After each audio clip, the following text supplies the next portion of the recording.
All right, welcome back to the show. All right, please like and subscribe if you get an opportunity. I greatly appreciate it. All right, let's talk about numbers. Now, on Wednesday, we talked about the Federal Reserve, their numbers, their rate increases, and how big this jobs report was so important to determine what they're going to do going forward. So the numbers looked on paper horrific. So when I wake up this morning, the numbers came in at 517,000 new jobs.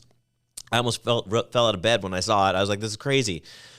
But the devil's in the details. And so I want to go over these details, talk with you about it, and I think the market's starting to react to it. Initially, it was a very bad reaction, and the bond markets didn't react too terribly well. If the numbers were really what they were, the bond market would be completely falling off the face of the earth. It would be a horrible day. It's still a bad day, but not as horrible as I'm anticipating.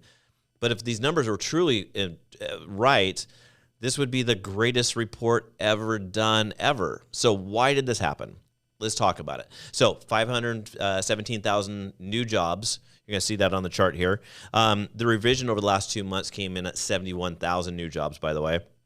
If you take a look at the total job gains on the household survey right below that, you see it says 894,000 jobs. But out of those jobs, 609,000 of them were part-time jobs. So let's move on to the next chart.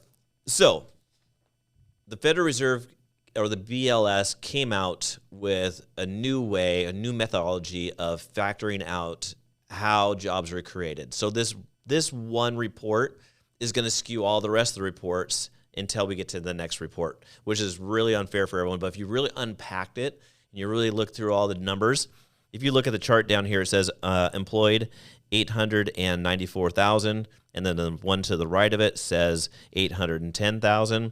So at the end of the day, they created 84,000 jobs, less than the jobs that they were figuring out initially. The reports were 153,000 jobs. So back to the whole situation with the Federal Reserve. Lower jobs, less people working, recession.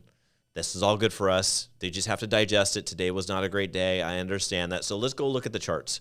So if you look at the charts over here, off to the right, you're going to see we talked about being in this channel that we were talking about. We're bouncing back in between in a little bit. And you see green's good, by the way. Red is bad.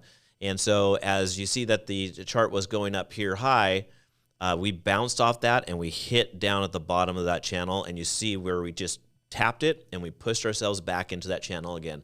So if we close up today in this channel, I think it's a good thing. If we go outside of the channel, it's a really bad thing for mortgage rates.